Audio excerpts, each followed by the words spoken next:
Welcome to Kinship Connects. We invite you to join us as we share our stories and our journeys. This is a podcast from SDA Kinship, and my name is Floyd Punitz, and today it's my privilege to speak with Jordan Leddy. Hi, Jordan. Hi, pleasure to be here. I'm very excited. Yeah. No, I'm definitely looking forward to talking with you and hearing your story and see where we go with that. So first of all, I've said your name already, but if you want to introduce yourself, tell us where you currently live, what you're doing, just a little bit about present day Jordan. Yeah, okay. So yeah, like you said, I'm Jordan Leddy. I live in Southern California. I came out here for Loma Linda and just really kind of stuck around. I work as an associate professional clinical counselor, so like therapy counseling. Working towards licensure should come soon, so I can just work on my own. But yeah, I do that. In the meantime, I'm very interested in working eventually like with LGBT specific like therapy issues. I've already had the opportunity at different workplaces to kind of like hop in on the diversity day trainings just to like help clinicians reach out to like better work with the LGBTQ population. And that's like slowly channeled into being able to talk to churches in different ways, which is just really exciting for me. I still identify as an Adventist, although some would say I'm a Badventist, but it's Seventh-day Adventism is my culture. And I grew up in the church. I grew up in Seventh-day Adventist schooling only all the way through Loma Linda through master's program, largely in part because I am a pastor's kid. And I identify as a cis male who identifies as gay. Wow. So that was an interesting turn of childhood there. Yeah. Wow, that was quite an introduction there. That is great. So you graduated from Loma Linda, yes, and got your degree from there. Liked Loma Linda enough that you decided you wanted to stay there at least for a while. Yeah, and it was interesting because my dad's a church planter for the Seventh-day Adventist Church. So his job is to go in to where there's not a Seventh-day Adventist church and put something like ground roots up and build that up. And then when it's like ready to become more permanent without his, he goes and moves somewhere else. So as kids, we were moving around a lot more. We were doing a lot more Midwest area churches. And then right around fifth grade for me, we moved to the Western Washington Conference, and they decided, let's just like stick around here until our kids get through high school. So at least they can kind of have more stability in the schools that they go to. And he started a church there called 24/7 Ministry Center, which is designed to reach out to the unchurched population. Because at least at the time that Washington State had the largest unchurched, meaning people that have left the church population in the United States. So that I think also informs like my background and understanding of Seventh-day Adventists as well, in a way that maybe other gay Christians and gay Seventh-day Adventists don't have. I attended to a church that was designed to kind of like take a step back from the rigidity, the rules, the traditions, and really just look at people and God's love specifically. So that happened. And then when I came to Loma Linda University, that was when all my siblings were in college.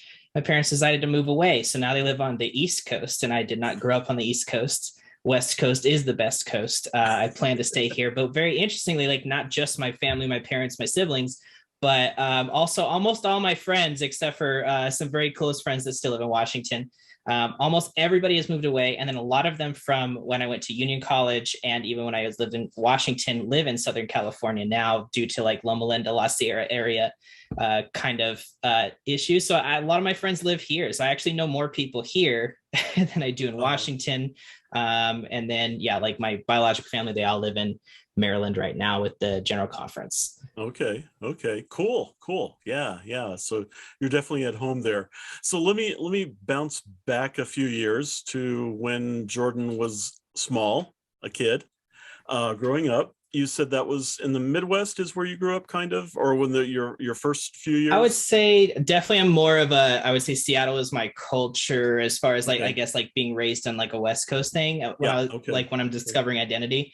Because I was like 10 when I moved away from like the Midwest, but my earliest years was the Midwest. Okay. So what was it like before we get into a little more controversial things, what was it like growing up as a preacher's kid, or what we sometimes label PK? I mean, were there challenges? I'm assuming that, there's several generations of Adventists there, or were Oh you like yeah. second generation? Yeah, so actually, yeah, on my mom's side, I am a sixth generation Seventh-day Sixth. Adventist. Wow. Yes. Okay. So I mean, if you're counting like maybe grandma, grandpa, parents, and kids may have converted around the same time, but they actually they had gone to my great grandmother when she was real tiny, they had gone to some Ellen White like camp meeting. So I don't know how much that counts as like first generation or not, but I Sure. count six because my kids will be seven someday, and that's seventh Uh-huh. generation Seventh Adventist, and I'm waiting for it. So That's the perfect generation then. yeah, Seven. we're that's the one where all the laws and prophecies will be fulfilled. I don't know, I'm just kidding, Good. but yeah, so that came from my mom's side. My dad's side, he's first generation, I guess. Like, he converted to Seventh-day Adventism. My grandmother on his side was very interested in world religions and really wanted her kids to choose their religion, which church they went to. When she was growing up, her parents had done similar, go to whatever church you go to, just come back and tell us what you learned so we know you went. And she liked that. So she did that with my parents. My dad and his brother decided the Seventh-day Adventist church in their area was the one, because they had the best youth group. And that meant they had the biggest dating pool. And apparently at some point, my dad and my uncle had dated all these girls. And my dad just thought was out of his league, came up to him and said, well, how come you haven't called me yet? And the rest was history. To this day, fully married, fully in love. Amazing. Wow. Nice. I like that. Did you have siblings growing up? Yeah, so I'm the oldest of three. So I have Oldest of three. I have a younger sister and the younger brother. We're all 2 years apart. Okay, so that kind of blows the theory of the younger one being. Yeah, we'll get into that more later. But okay, so you're the oldest. Okay, that's cool. So yeah, what were some of the challenges, or was it really fun being a preacher's kid? Yeah, Did you get by with a whole lot, or did you feel like you didn't get by with doing a whole lot? Yeah, I had just talked to my mom about this a little bit too, because I know that not every preacher's kid has gone through the exact same things. Yeah. There's a lot of like the theories, like the preacher's kids are either like they're the way too sheltered goody two shoes, or that they're like the worst ones. There was quite a few of us that kind of felt in the middle somehow. So I mean, that just means everybody's experience is a little different. So mine was really cool in that sense. I know that my dad, he went to, Union College, became a pastor when I think we moved there when I was like 3 years old. He became a pastor, started doing pastoring, church planting and things. And up until I was about 12, the way he described it to me, at least at one point, was that he felt that need to kind of like, try to make sure that he's on, I guess, more of that conservative belief style side. So we were the full like vegetarian, like making sure everything was like just so kind of way, like jewelry was never going to be a problem in our family because that was just out the door, all that kind of thing. Like the biggest controversy is my mom likes Dr. Pepper and that had caffeine in it. So and so she'd be like, don't tell the kids at school I drink that, But it has doctor in the title, so it's a medicinal drink. Hey, there you go. Maybe it's a Loma Linda doctor too. But yeah, so growing up, there was a lot of that, like, okay, we don't do that on the Sabbath, and we don't even do that Friday night. Like, we would count down the minutes to the sunset. I think a lot of pastors' kids get like pressured to be like a representative. And I was just talking to my mom about that. Like, she was like really careful for it. So my mom's whole spiel with marrying my dad, that's kind of funny, is when he asked her to marry him, she said, as long as you're not a pastor, not yes, not no, as long as you don't become a pastor. And she had said that specifically because her grandfather, who was a pastor, said that one day she would make a great pastor's wife, and she just always wanted to rebel against that idea. So that's why she was like, just so long as we're cool here. So I think for that perspective, she didn't want like, that pressure that the pastor's wife kind of gets, even if they don't want to, they kind of fill in gaps, even if they're not on certain committees, like it's like a calling them to fill in. she didn't really want to put that on us. Some other pastors' kids, it was like a lot of pressure to do like special music, things like that. So she kind of kept the pressure off on us. But when I was about 12, during this time at 24/7, reaching out to the unchurched, my dad was getting a lot more like people that were like, we'd like to take the pastor's family out to a special treat lunch after church at a restaurant, which is a big deal for us Adventists in many circles.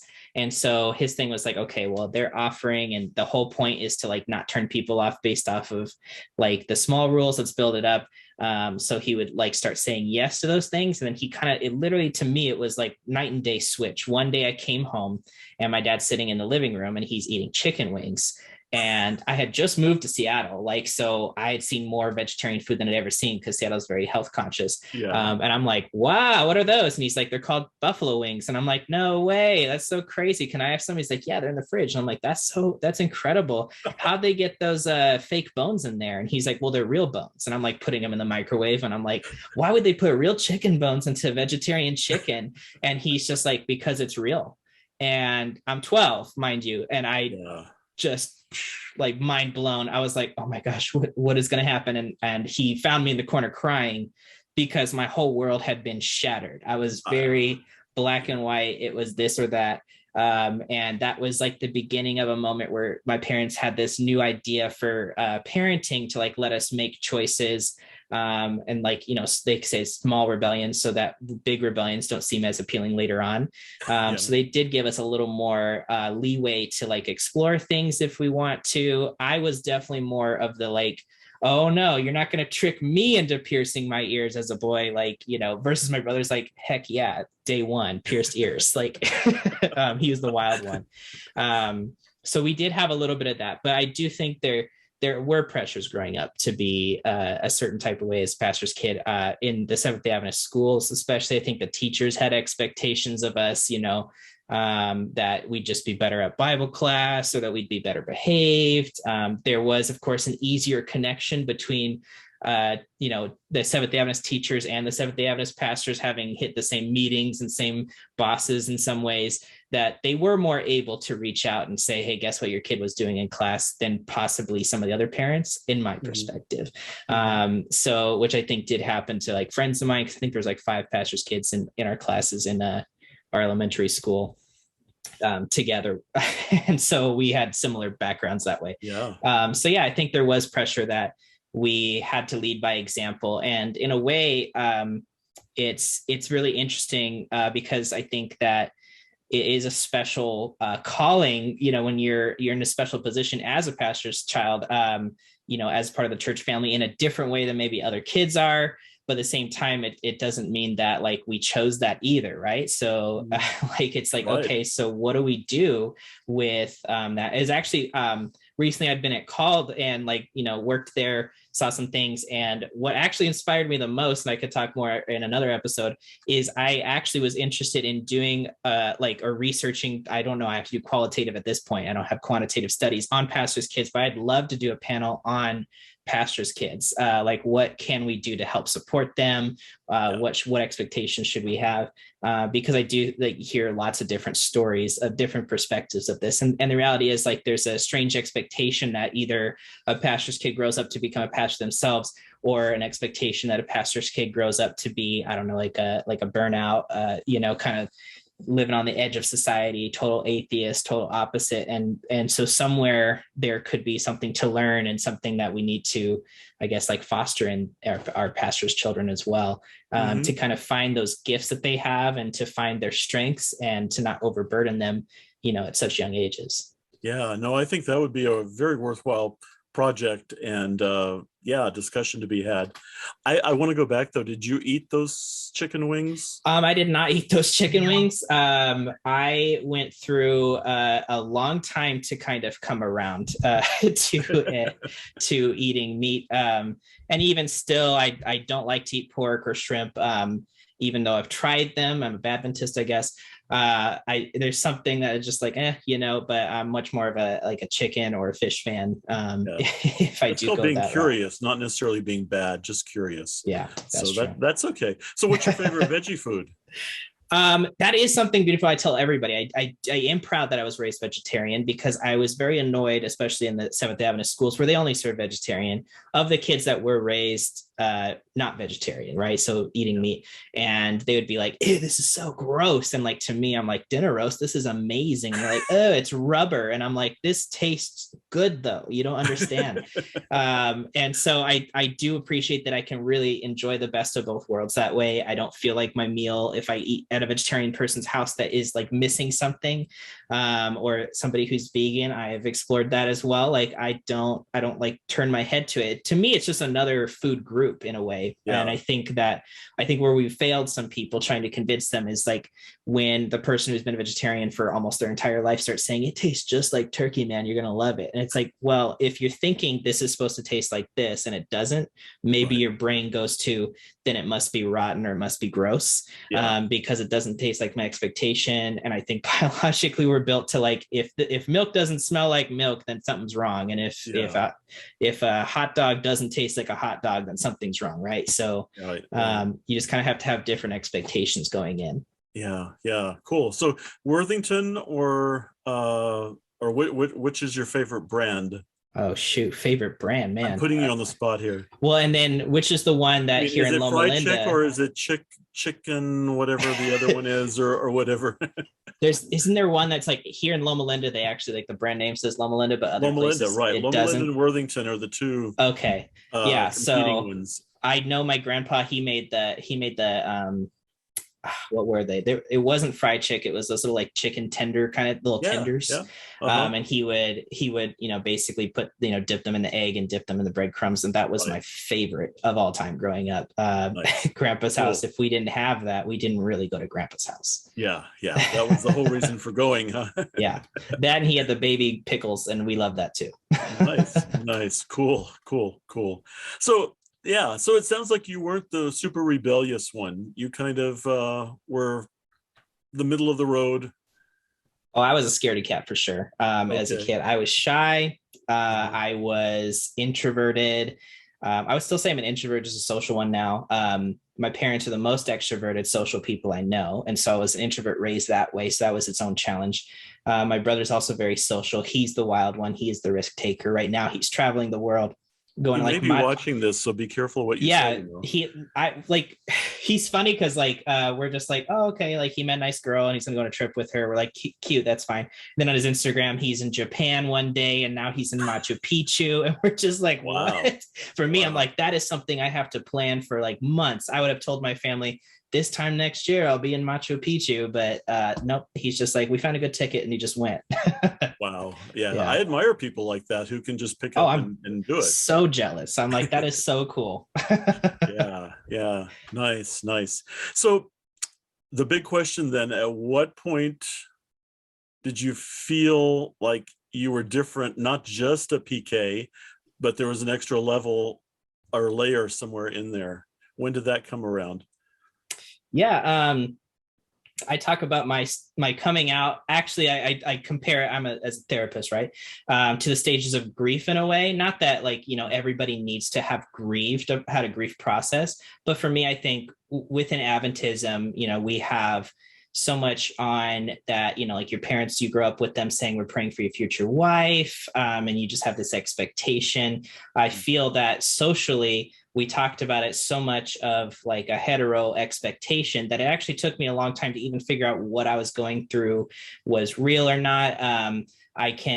A lot of my things are hindsight is 2020, right? So like I look back and I'm like, oh wow, okay, my first iPod was all Lady Gaga and the Grease soundtrack, and I've never seen Grease. And so like you look at that, you're like, okay, there was something here. But at the time I was like, oh, okay, it's just like I don't like football like other guys, and that was it. So yeah, looking back, it's tough because I think I was so socially built that way. I was just always the expectation. I want to be a dad. I want to have kids. I'm going to get married. We're going to take him to a church like this, kind of thing. I think that was just part of why it took me so long to kind of figure it out. And so in a way, I was going through emotions as I was beginning to realize and struggle with these things that I pushed away into denial. And that's why I talk about them in the stages of grief. So around I would say middle school, high school, that end of your latency phase of development, again, psychology. And you're starting to like look into your own identity, like, who am I? That's the age where, you know, you start becoming more interested in like dating and attraction to other people. And I was finding it was not what everybody else was talking about. So like, you know, being super into the girls, I was like, yeah, me too. You know, I'm like, but I'm thinking like romantically in love and like, we're going to get married. And one day I'm be swept off my feet and it's going to be the one, you know, kind of thing. But creeping in, or is this some like little, like attraction towards males? And I'm like, okay, well, this can't be true. This can't be me. I'm not choosing this. Right. So I'm rejecting it. I think in, you know, my parents, I don't think they did anything really to be anti-gay or to push me away or anything like that. I don't know when they kind of started figuring it out, but most of this like messaging I was getting was from Adventist schooling, I think. And I think for a lot of people who have not maybe explored, way advanced, but like affirming theology and stuff, like they think that they're doing a favor. I think at some point, some of the things that my parents had said before I came out, they, in their head, they're doing me a favor by saying, you know, this is something you can turn away from. It's just a temptation. It's just hormones. It'll go away, you know, things like that. I was hearing that a lot more from school, from teachers, especially as I was entering like high school. That became a topic of discussion. So I was very much in a denial phase. I was never attracted to any of my friends in particular, but just little things would come up, right? So that also like helped, you know, I couldn't be like, oh, I'm crushing on him like I'm supposed to be crushing on her, you know, that didn't really come up for me either. Yeah. So as I'm like going through that, I just think of myself, I'm this hopeless romantic. I got to find the one. They have to be perfect for me, rather than just like, you know, falling like a fool or a goofball for any old person who gave me attention, right? So I started having girls that were friends in early high school, in the same grade as me. My only guy friend, it was all girlfriends and one guy friend. He actually did come out and had quite the experience being the only out gay person at that school. And that's like, you know, 2007 or 2008. So it's pretty early, especially for Adventist school systems to kind of deal with that. So he has his own whole story. So that was interesting because I did go through a little bit of this, like, I need to like prove that I'm straight at that same period of time that he was trying to like come out. And I was like purposely saying maybe some homophobic things to like get people off my scent that I didn't believe, that I regretted. But I would also like memorize NFL stats, like the teams who was winning, so that I could be like, yeah, I'm totally into football, you know, like, but I also love the Oscars like a lot. And I'll tell you who won last year and the year before. And, Wow. you know, and I could tell you, I could predict who's getting nominated the next year. So it's just like, I'm well-rounded. Right. So, but yeah. And then as far as that friend, I did reach out to him in our 20s and we caught up, and he said he never got that from me, that I was being homophobic on purpose. I had this guilt for a long time, and I was able to like talk it out with them. And he's like, I never noticed that, because I was like, I felt like he couldn't come out because me as a friend was being so homophobic. And he was like, that wasn't even part of my story, man.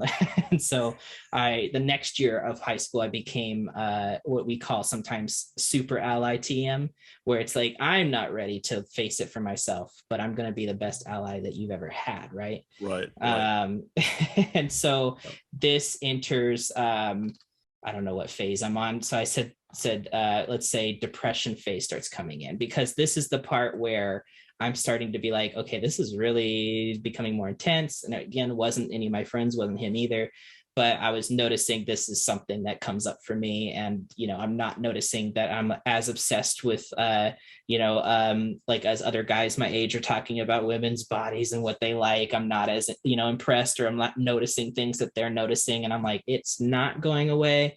What's going on here? So my depression phase starts kicking in. This is where I started like kind of looking into the Bible for myself. Like, why does it say that? Even at that time in high school, it was very much that I felt that scripture was written in a way, of course, historically, context like that, God is the first person to do a health message to people that didn't have like a health department like we do in the United States, for example. They didn't have FDA. So that made sense. Like when you look at the science of like why these animals are considered clean or unclean, why they have to like go outside of the camp if they're sick and things like that when they don't understand germs or like bloodborne pathogens.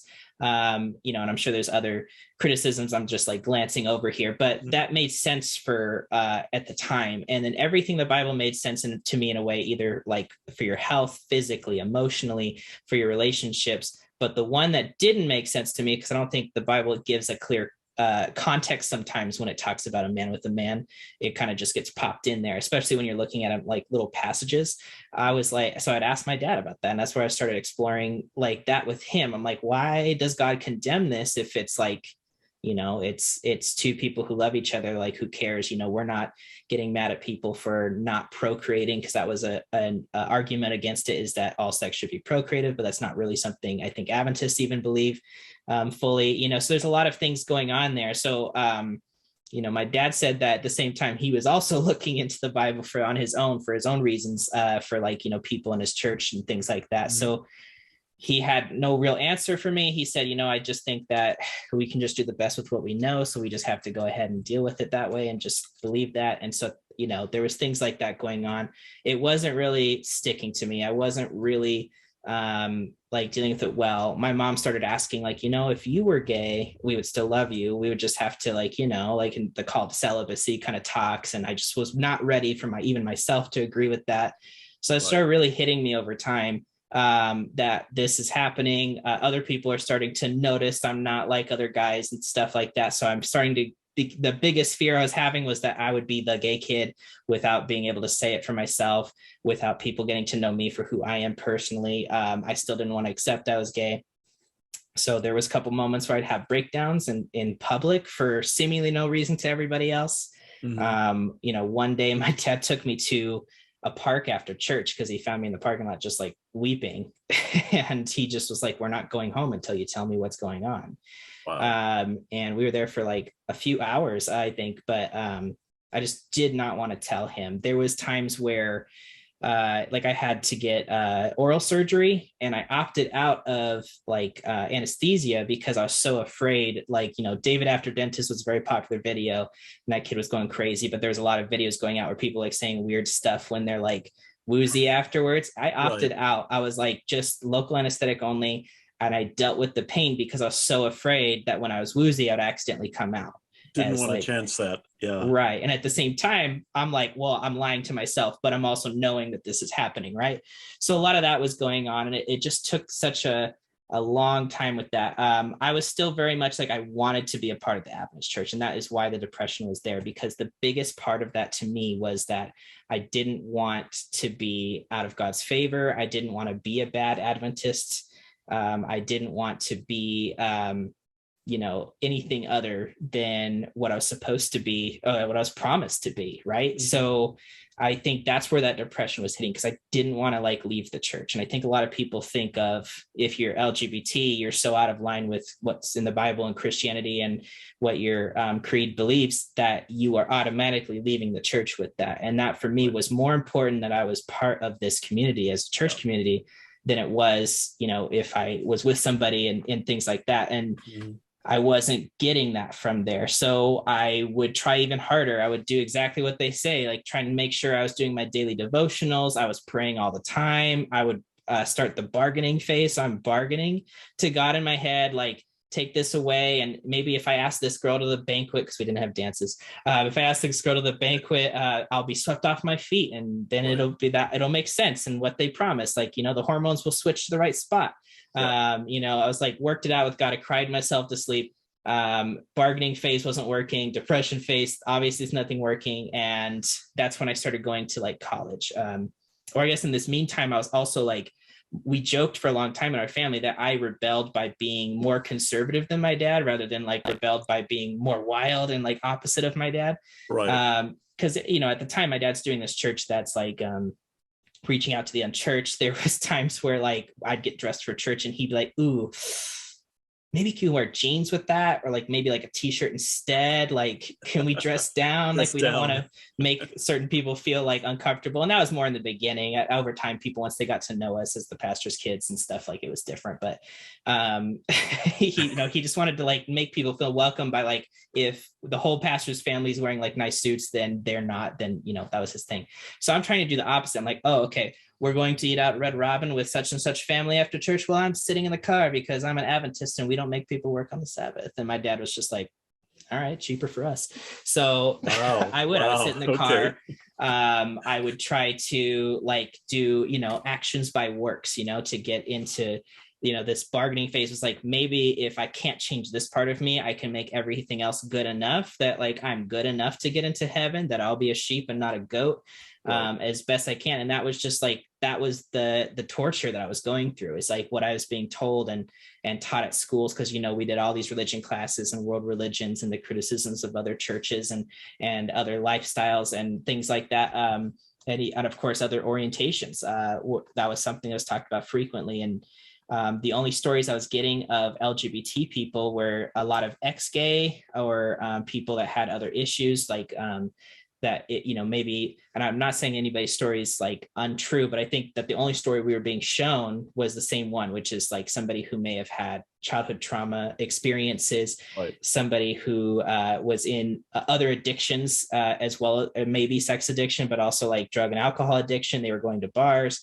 I, at one point as a therapist, started out working at a recovery center. So I understand addiction a lot more. Some of those substances actually heighten that sex drive some people have, and they've done things where they consider themselves straight, but in the addiction, they're just not in that right mindset. And it was just, that was the drive. And so I have wonders now looking back of like, if that's the only story being told, is that actually the only story of gay people? Of course it's not, but right. I was being told this. So I'm thinking as this kid, I'm like, I have no attraction to wanting to do drugs. I don't want to be a sex addict. I want to be this monogamous, the first person I'm with, kind of married with kids person. I don't have childhood trauma. I have great relationships with my parents, other than this big secret I'm holding that I'm trying to deal with on my own, because there's also no room to talk about it without, like, once it's out of the bag, it's out of the bag. It's out. Yeah. It doesn't go back in.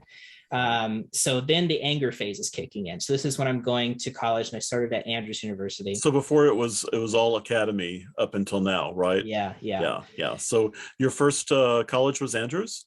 Yeah, my first year of college went to Andrews University. Wow. Okay. And part of that was, I just felt like I wanted more of a fresh start. And I think the academy I was going to all fed into the same university, which is great. And I'm still friends with a lot of those guys. But I just really wanted a fresh start in a way. So I chose another school. I was also really obsessed with knowing who my roommate was. So I got Anthony Leiter, who does another podcast called Seeking What They Sought. He's one of my best friends. And he and I went to Andrews University together for the first year, and for different reasons decided not to go back the next year. And he went to Walla Walla after that, and I went to Union College after that. But I was so obsessed with it. I was like, I don't want to have a weird roommate that's going to do weird pranks or something like that. So I was like, okay, I chose Andrews based on like, I want to go somewhere else, but with somebody I know. And I'm glad I did, because he and I, we still talk to this day about all the great memories, and so Good. At that time, internally, I was having a lot of my anger face come out. So this is the part where I'm like having problems where like my hormones are going away. I'm settling in. It's no longer like a puberty hormones monster. I've dated girls here and there. It's not really working out with me. And I start getting really mad. I'm mad at Christianity. I'm mad at God. I'm mad at Seventh-day Adventist. And the main thing is, I think Andrews was going through like a revive style movement at the time. So there was a lot of people my age just like, catching the spirit and just being really into it, using those really big Christian SDA words all the time. And they were really probably having experience there for the first time on their own. And for me, I'm like, I have been faking what they're talking about. So what they're doing can't be real. Right. Right. If what they're doing is real and mine wasn't, then maybe they're faking it too. And then I'm getting angry because I'm like, well, what if they are having that and I don't? So there's a lot of anger building up in me. I'm considering like leaving the church and being done with it all, like leaving God, things like that. But I can't. I just can never shake that. As much as I've considered it, I'm like, there is a God. He's there. I felt him. I know that's real. But I'm like, obviously I'm not feeling the full connection. So during this time at Andrews, a lot of other things going on. Of course, I'm not studying. I'm not doing any homework at the time. too much freedom. So I was just like, watching Katy Perry was my considered favorite at the time, besides Lady Gaga. I'm still a Gaga gay to this day, though.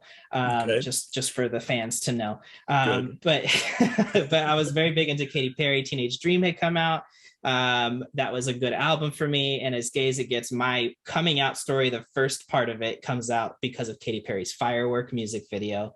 Wow. Yeah. So this is 2011. The music video it has leaked on the internet. It's on a Mexican website. It's from Mexico, not just Spanish, but it's leaked. And so I'm like really excited. I'm showing everybody. Nobody cares as much as me, obviously. Anthony was into like post-hardcore, like screamo music, but not devil screamo. I have to, say that too. Okay. But yeah, I think most of it's not devil screamo actually. So anyways, but Katy Perry, I'm like, this, nobody cares but me. So I'm watching this. I'm like, watch this video over and over and over. In this music video, it's about like finding your self-worth in a way. She shows herself singing, of course, a lot of little mini stories going on as people find that like that appreciation for themselves. In some way, sparks start flying from their heart. And like some of them are strange and some of them make more sense than others, but there is one point of there's a boy who's standing in, I guess, a dance club. He's looking unhappy throughout the video, and finally it cuts to his moment where he starts getting sparks and he kind of just marches across the room and finds this boy who's dancing, and they kiss and dance together, and the sparks are flying out of them. And I realize I'm watching this over and over and over because of that scene specifically. And I was like, that's the freedom that I want. And I haven't to this point found a way to have it both ways. I can't, be this Adventist person, be this like perfect pastor's kid, Andrews University Revive style. I don't know. I can't be that person when I'm struggling with something so hardcore that it's actually being a barrier. And in that moment, I just prayed alone in my dorm room. I prayed and asked God, I said, I know there's only two people I can never lie to, and that's you and that's me. And so I said, I just prayed to God. I said, listen, I've read the verses. I've done all these Bible classes. I know you love everybody no matter what. And if this is a sin, we're just gonna have to come to some sort of agreement, because as I understand, all these sins are equal. I don't believe it's sin now, of course, but I was like, if we're hearing stories where pastors talking about like serial killers on death row repenting and getting into heaven, then how could this not be something if I'm making sure that this is going to be something that would be about love, about mutual respect, and about consent, of course, and all these things that I didn't really find in the idea of this, what the vision of the gay community was from our perspective at the time in our conversations. And I just said, God, I came out as bisexual at the time. I consider myself gay now, but I said it. I was like, God, I'm bisexual. I like guys. And physically, I felt like it was the weirdest thing. Like they say it's not exaggerated. A weight come off my shoulders. This like physical feeling I describe as peace hit me like a tingle from the top of my head to my toes. Wow. And that is where I say, me and God's relationship really, truly got close, and we really started. It was the moment where it wasn't just, the being raised a Seventh-day Adventist child or pastor's son. It became the moment that me and God are close, because I'm finally honest with him. And if I can be honest with him, then we can actually get close. The barrier that is there was between me and God because I wouldn't let myself face this. And so I just kind of started getting this feeling that, maybe this is part of the plan. And honestly, that is, I believe, what I found. I found moments where, had I not been LGBT in the community, there are moments where, like, clients I've had, I probably couldn't have reached out to on a personal level that way. Giving them that, people I knew who were struggling with themselves, I could only do because I was like slowly coming out to them, and we were able to discuss that. But in a way too, I think the most interesting thing about being a Seventh-day Adventist Christian that still, attends church, is that in the gay community, and even people are like gay supporters who are not as deeply in the Adventist church, they actually are rooting for me to leave the church, because to them, what they've experienced is that, it's like I'm still dating somebody who's abused every single one of the other friends. I'm dating an abuser. That's the vision that they have, that a church is eventually going to abuse me. They're going to hurt me, a person that they care about and love. And so they're just like, you need to go, you need to leave. Obviously, they're never going to come around. They're never going to support you. You're going to always like be wanting. But for me, Seventh-day Adventism, it's not just my like special brand of church. It is a culture. I was raised deep cut Adventist.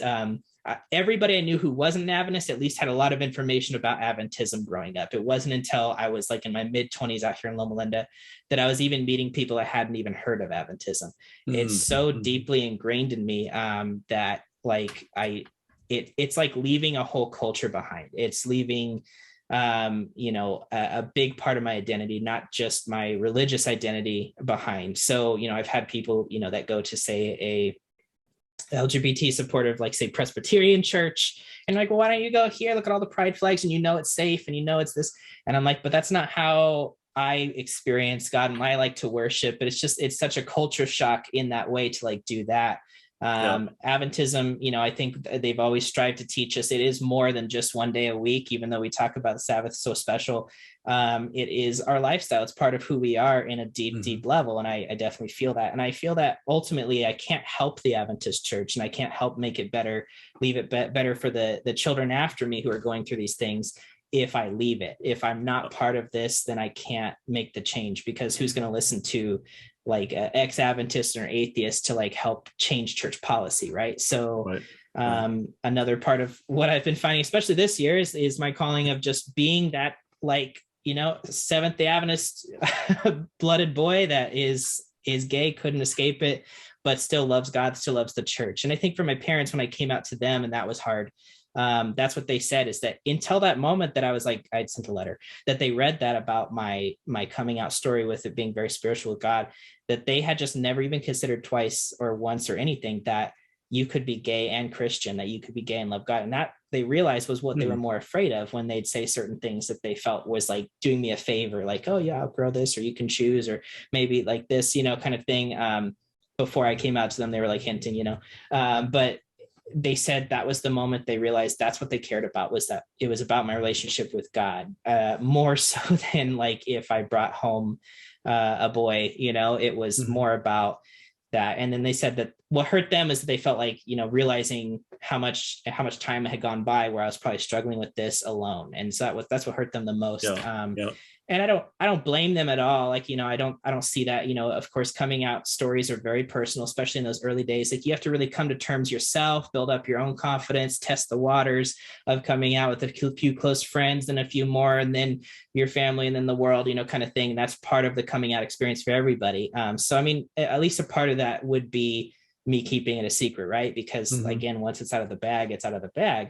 And I wasn't ready to even consider what my life might be like once that happens. And so, because I wasn't ready to consider that I wasn't going to get this promised future wife, future kids, growing up at Adventist church, helping out with creator role with our own children, that didn't always happen for me.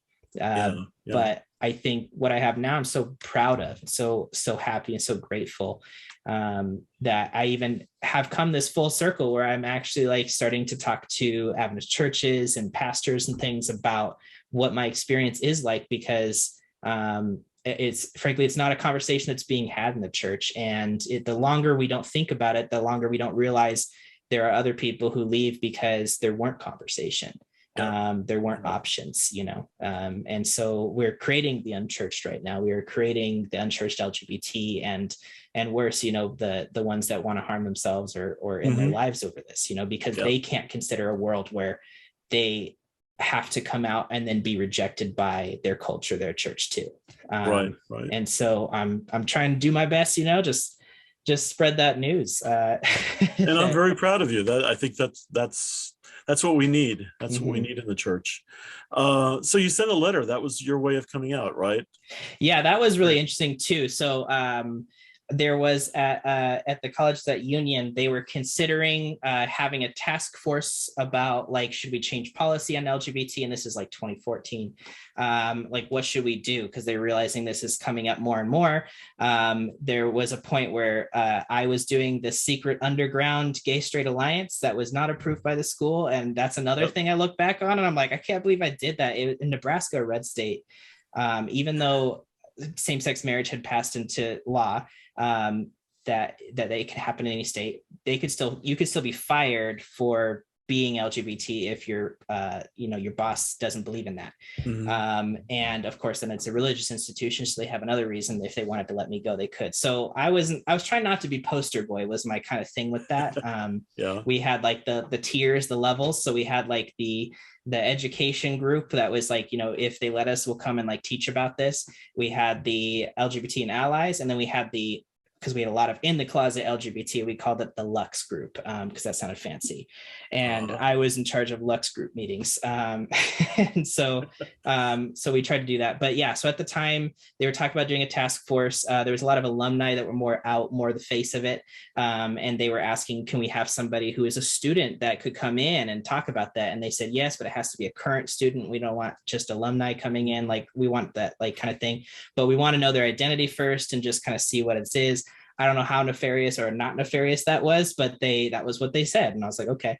So being connected to Union College, my dad went there. My parents built a church there later when I was a kid. Even before that, my aunt, uncle, grandparents, great-grandparents all went to Union College. So there was a lot of people that knew my family. So I was like, if I do this, I really want it to come from me.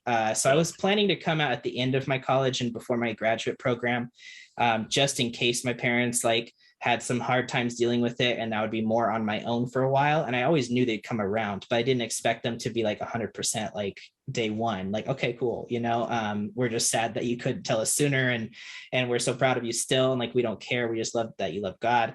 That was like their reaction, but I did it via letter because I was like, how am I going to do this? And so I came out to my siblings, like just one after the other real quick, just to be like, what do you think? And I came up to my brother first because he was the more wild one. He was the one that had gotten into trouble more than us in different ways. I got in trouble for not doing homework and stuff, of course, but and being the bossy older brother who, tortured his siblings. And there's plenty of other reasons my siblings would come on here and tell you about. But yeah, that's I was just like, episode. Yeah, okay, for sure. Let's do it. But yeah, so my siblings were like, very open to it right away too. But I told my brother first, and I know my sister felt betrayed. I told him first because she always felt like, she's in the middle. She'd been told first. And I was like, I just did him because I needed to write this letter right away. I was like, what is your advice? First thing, he's like, do it in a letter and send it to mom, and then mom can tell dad. And I was like, cool. All right, cool. Because he'd been into trouble before. So were they surprised? Your siblings? My sister was surprised. She just never even thought, my brother was not. He had discovered some nefarious things on my computer, and I tried to blame them on something else. And he was just like, okay, he's not ready. And so he was like, okay, I'm waiting for this to happen, and the first thing he did is he gets his Bible off his top shelf and he's opening up. And this is why in the Bible, it's like, he's trying to teach me affirming theology, which at the time I'd found different pieces of that on the internet, which is now I think perfectly put together by Alicia Johnston in her new book that's coming out. Exactly. LGBT Adventists. I don't have it next to me. I don't know if that's what's called. The Bible and LGBT Adventists, I think. Right. So yeah, like that. Look out for that book. But yeah, he was like trying to do that, and I was like, I mean, whoa, But yeah, so they were really supportive right away. My brother not surprised, my sister a little bit. They still love me all the same, love all the people I've dated and things like that, either way. So I mean, it was really supportive family. It just happened that way. And I sent it to my mom before one of my finals at Christmas time. So right before I came home for Christmas, I sent it to mom. I said, I got a letter for you and dad, but I figured my mom would probably read it before my dad. So if my dad was going to freak out, she could be there with him and I wouldn't be there in person to like maybe hear the initial reactions that maybe they'd regret later, and they could discuss together because they love communicating. And then they'd call me. And so of course they were immediately on the same page and they were like, it's cool. And I was like, no way, I'm the luckiest kid on earth. And this is not the story of all LGBT Adventists, LGBT Christians, definitely not the story of all LGBT pastors' kids. I know another LGBT pastor's kid who also did the letter. And he had suggested that to me for that same reason, that his dad had said some things that his sister or his mom had referenced would have been really hurtful and damaging, that maybe his dad doesn't think that way now, but just in the moment, so it's not the story of everybody. So I've been very lucky. In a way, I think, God puts us in the right places, to help out. I feel like it's unfair because I think everybody should be protected. So I don't think God's not protecting other people. I feel like he protected me from a lot of other traumas to prepare me for what I needed to do later on. So in the same way of being like a therapist, I feel like if I had my own personal traumas where, not that, if you have traumas, you can't be a therapist, but there's times where I can really dive into some real deep crisis and trauma work because I can leave myself at the door. And it doesn't affect me personally. Whereas there's other things like, if I'm dealing with kids that are not doing homework in high school, that's the transference for me. But, but yeah, so I think the same way being LGBT and not being immediately cast out of the church is a way to show me that we are at a place where I think we can begin bridging these gaps. And I believe that fully with my heart. You can't convince me that, root for me to leave the church because I'm not going to, because I haven't experienced that. And in a way, I think, my dad's church is 24/7, reaching out to the unchurched and like really going back to basics. What is the love and what is the beliefs and stuff of Adventism? Besides all the things that we take for granted at the top level, like, well, if you're not wearing the right tie or something, that makes me believe that, you can find your church community anywhere, and no two church communities are going to be the same. They're not going to be fit for everybody. But I think that there are communities that are willing and ready and already are taking in a lot of LGBT and loving them the way they're supposed to. And some places, unfortunately, aren't, but that doesn't mean that, that burns your bridge for all Seventh-day Adventist churches or all relationships with God in a way. And that, that's just how I see it. Cool. Excellent. So yeah, it's been smooth sailing ever since coming out. I mean, you sweated about coming out, I know. Yeah. You sent the letter. It's like no big deal. It definitely was interesting. So like I came out bisexual. I was definitely gung-ho. Bisexual is a real identity. There are criticisms both within and outside of the LGBT community that it's not, or maybe it's just a stepping stone. And I was like, it is not a stepping stone. It is real. It is 100%. I still believe that to this day, but there was just a moment where like, once I finally like started actually dating guys and like seeing them, it was just that sweeping off the feet moment happened. I was like, it's just this. Right. And which was just like tail between my legs, like kind of kept it to myself. I don't want all those I told you so's from my gay friends or from, other people. Sure. So finally I was just like, all right, I mean, better now than never. Right. So I was just like, my boyfriend, when I met him, he was struggling with this idea because he didn't understand. He just thought it was gay or straight. He was like, where do I fit? And I taught him about bisexuality and things like that. And then by our fourth date or something, I had given him my bisexual flags. And he's like, oh, well, don't you need one? And I was like, nah, I'm just gay. And he still laughs about that to this day. He's like, really? And I'm like, yeah, I'm just going to go ahead. And, I've talked to you about bisexuality, pansexuality, a spectrum so much that I'm like, no, I'm definitely over on this end. My friend Anthony and I have talked about it. He told me, he's like, every time we talk about you being LGBT and you bring up that Kinsey scale, you're one number different every time I would talk to you. So I was like, maybe I'm a 2, and then it was 3, then it was 4, and now I'm like, oh, I'm a 6. I'm over here. I think a sliding scale. Yeah, I think it can be fluid over lifetime too. I don't think it means that you're choosing it to be fluid. That's for sure. Right. But I think I don't think I didn't love the women that I've dated or girls in school either. I think that there's like the romantic attraction I think happened. But yeah, when it was with guys, I was like, oh, this is what I was always hoping for. And it just clicked. It all made sense. Right. And then silly mistakes too, right? Just like, oh, okay, this was not a good match for me, but I was swept off my feet, Didn't really happen with girls. Definitely happens more with guys. So, I mean, it just made sense for me that way. So you kind of came out twice. You came out first as bisexual, and then it was like, okay, that didn't make a big enough splash. Let's try this again and come out as gay.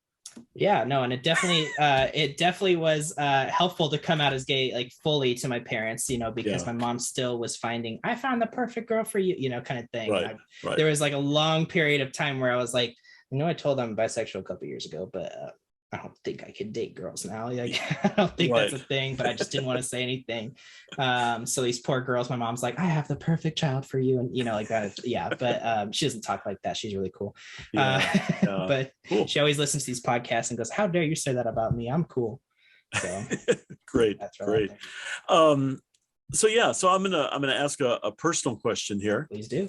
And that is, why do you think you're gay is the question. And then I'm going to preface it with, there are ministries within or supported by the Adventist Church that feel that people are gay because they had a smothering mother or a distant father or uncle that abused them at some point. And, they may not even remember it, but somehow this is in the back of their mind.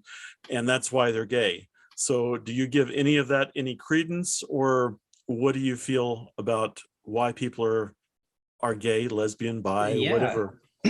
Why am I gay? Dang. I mean, if it was my choice, like, obviously I was doing all the right things that I was told to do to make sure this would not end up this way. I did all, whatever I was taught. So I don't think it was a choice. I know there's, of course, like different research out there. It's not showing that, just like trauma makes you gay per se, things like that.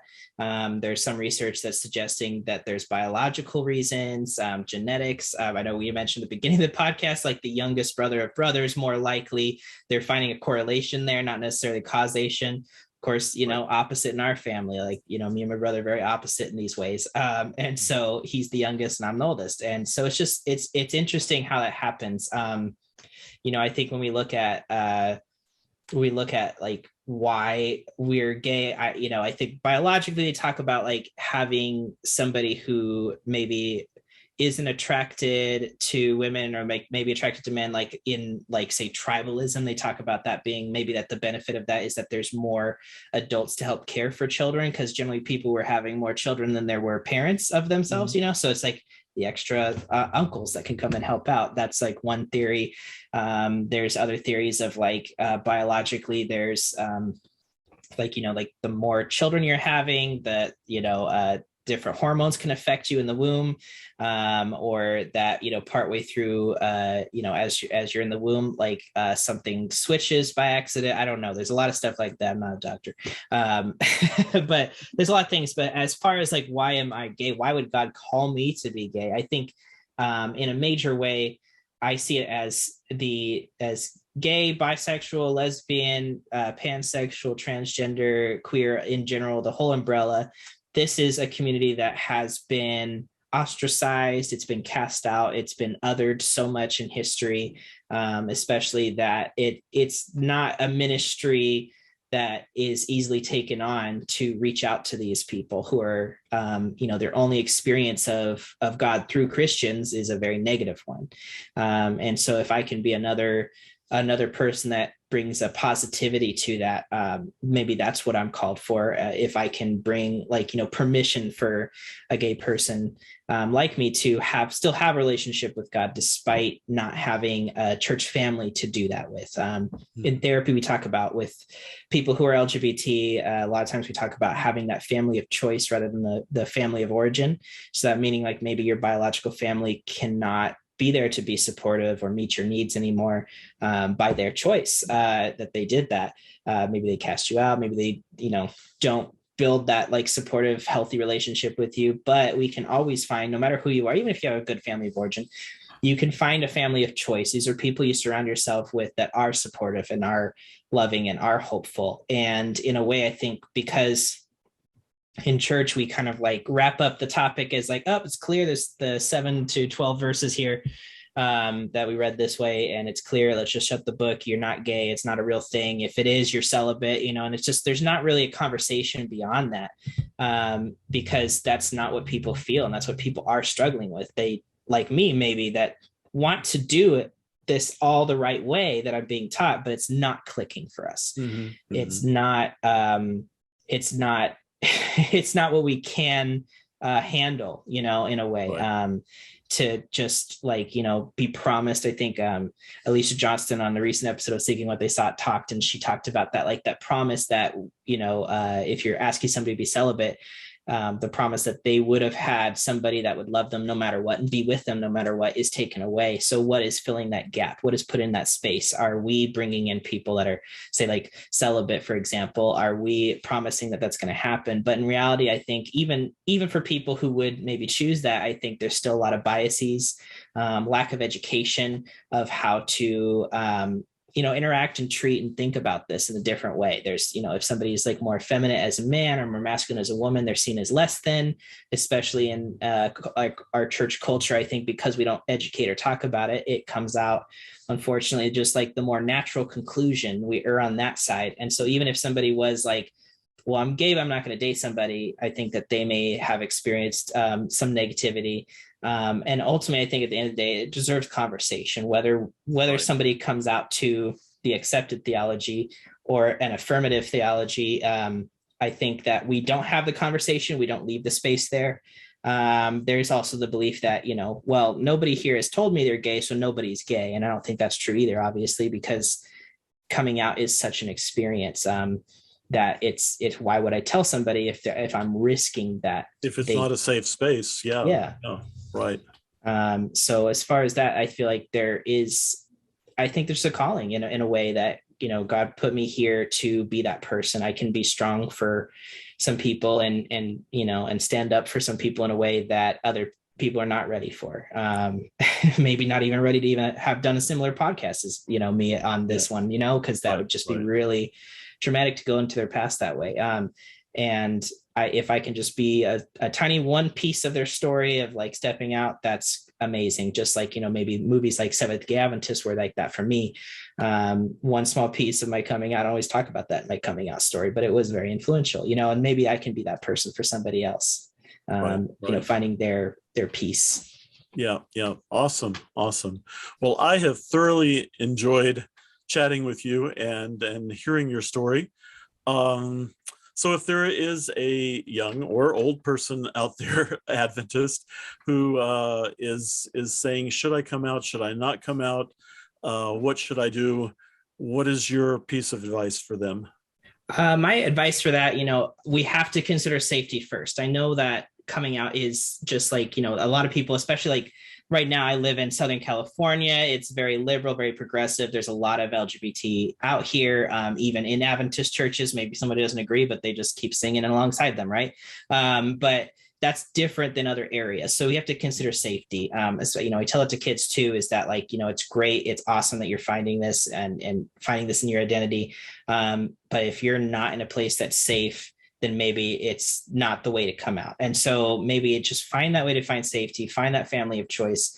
If you can feel supported, that's where you can come out.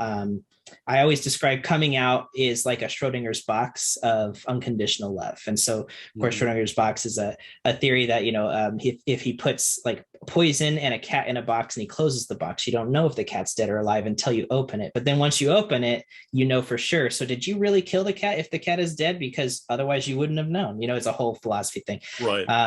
But Schrodinger's box is like, if I continue living like this, I have to live with this pressure on my shoulders. I have to, fake parts of my life and try to be authentic in others. And then nobody knows. And it can stay the same for a long time, or it might get worse emotionally. Who knows? But then coming out is like, once that box is open, it is open. And I don't know if on the other side of that box, I open it and the unconditional love now had that condition and it stops. It's too late. I've already come out. It's over. That's a big risk to take. Or I could open it and I do get that love and respect and I get that ultimate affirmation of myself, my identity, my place in the family, and my place in the friendship, because I did come out. And it's better than if I had kept the box shut. But it's hard because if it is more likely, if the risk is huge, it's tough to say that you should come out. If you have the opportunity to come out and you do feel safe, I think that's great too, because the more visible we are, the better. And I say that in the sense of like, there is one image of LGBT, and that's maybe this like, sex crazy people or like wearing scantily clad clothing. And so we just assume that if you're gay, you're going to be this complete opposite from this like Christian family life.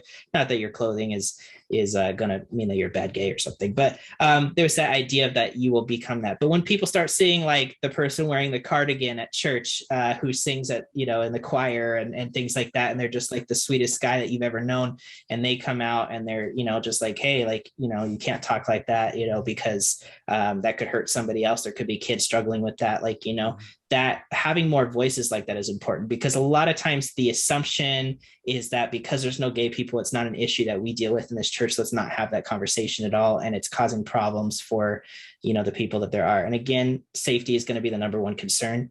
Other than that, find your safety, find your love, and find your support. And then you can come out and be happy. Yeah. Very, very good words of wisdom there. And coming out has definitely worked for you.